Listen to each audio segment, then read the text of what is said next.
The story of Pakistan and Israel is a tale shaped by ideology, history, and the shifting sands of global politics.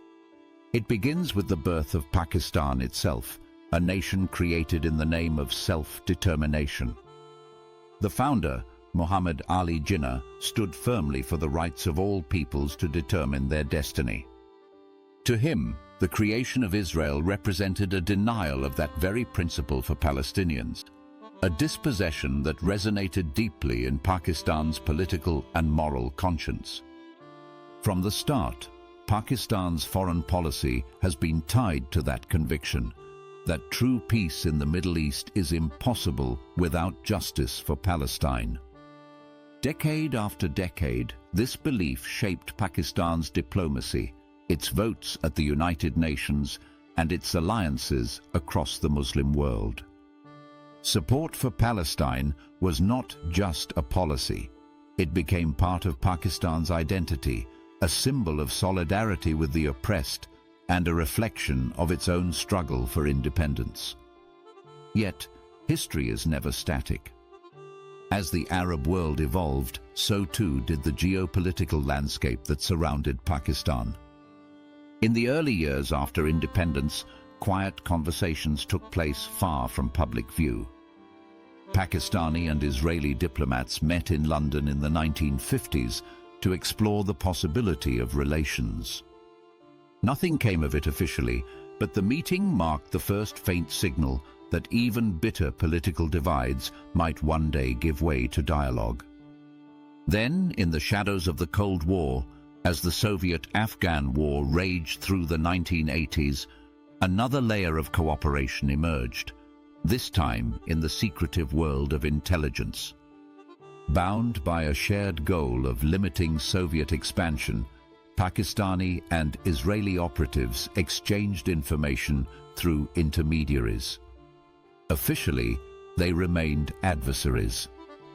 Unofficially, necessity made them allies of circumstance.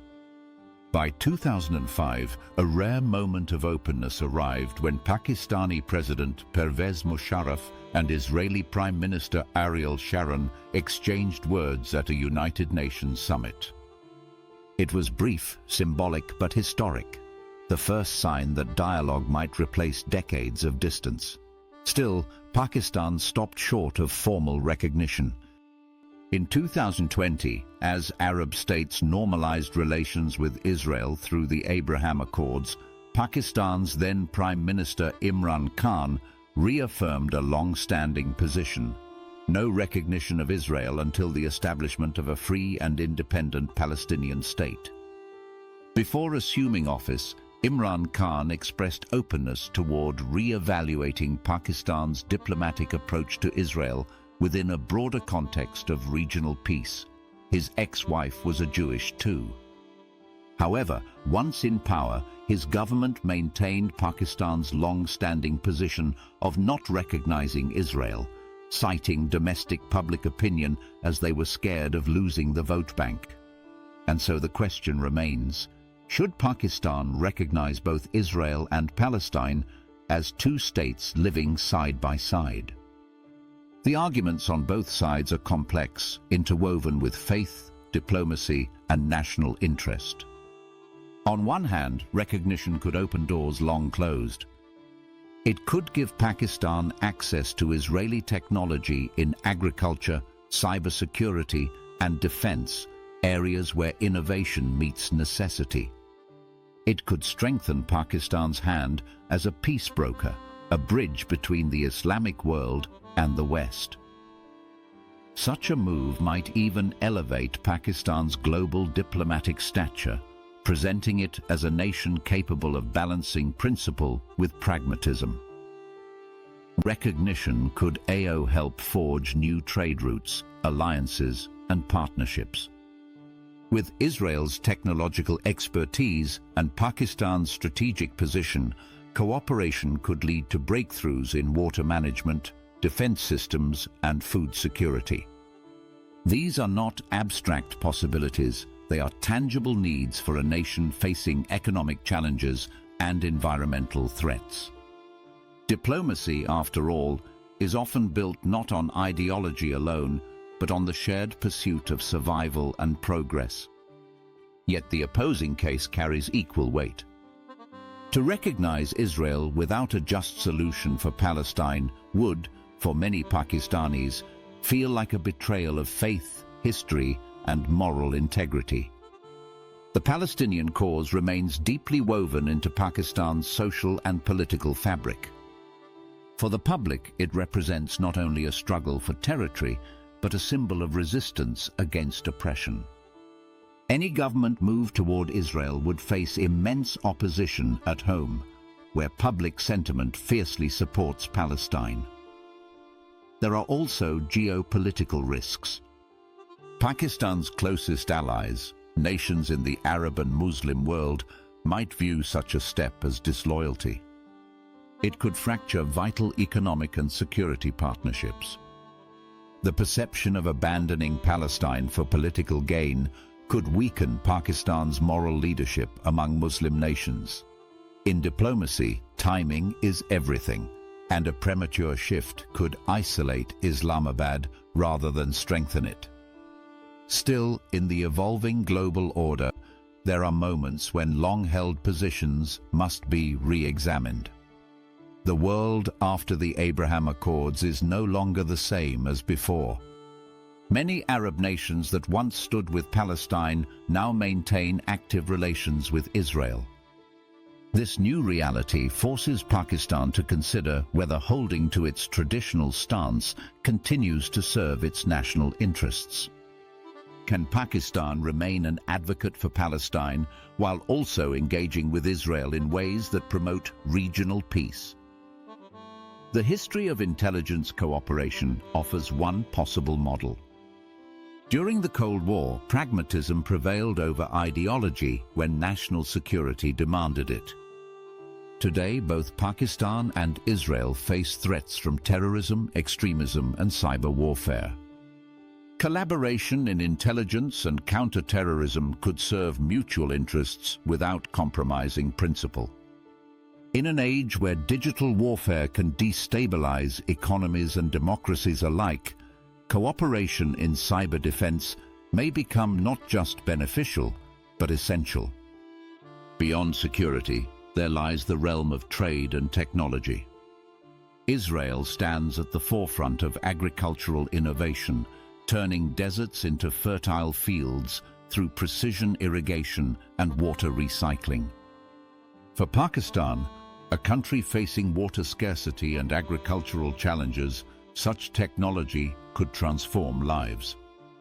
In defense, Israel's advancements in missile systems, drones, and cyber intelligence could offer lessons and opportunities for Pakistan to strengthen its own capabilities. Recognizing Israel could also ease pathways toward better relations with the United States and European Union, expanding Pakistan's access to trade, investment, and modern technologies. Yet every step toward engagement must be balanced with a reaffirmation of moral duty. Pakistan's commitment to a free Palestine must remain central. Recognition of Israel should not mean the abandonment of Palestine. It should mean the pursuit of a peace that includes both. The path forward, therefore, lies in gradualism, measured, cautious, and strategic. Quiet diplomacy can pave the way for trust before formal relations are declared. Pakistan's role as a potential peace broker is perhaps its most promising contribution.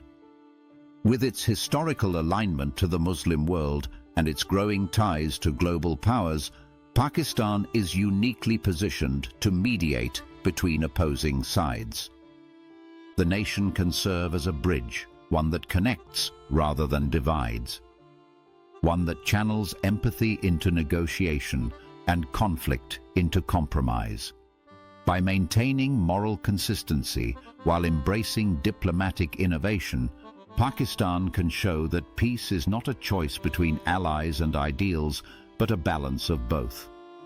For Pakistan, the challenge is not merely political, it is philosophical. How does a nation rooted in principles of justice navigate a world driven by power? How can it pursue progress without surrendering its soul? The answer may lie in redefining what leadership means in a multipolar world. True leadership is not in isolation, but in engagement. It is not in standing apart, but in standing firm for peace while seeking solutions that benefit all sides. In the years to come, Pakistan will continue to face pressure from allies, from its own citizens, and from global expectations. But it also holds an opportunity to shape the conversation around peace in the Middle East in a way that reflects both moral conviction and strategic foresight. A Pakistan that recognizes the complexity of the Israel-Palestine conflict without losing its empathy for the oppressed can emerge as a respected voice for reconciliation. This is not an easy path. It requires courage, the courage to dialogue with those long-considered adversaries, to accept the world as it is while striving for the world as it should be.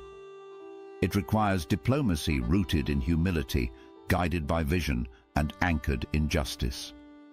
Recognition, if it ever comes, should not be an act of surrender, but an act of leadership, one that redefines Pakistan's place in the global order. In the end, peace in the Middle East cannot be imposed. It must be built through dialogue, understanding, and respect for the rights of all peoples. For Pakistan, the journey from solidarity to statesmanship may be long, but it holds the promise of a new chapter.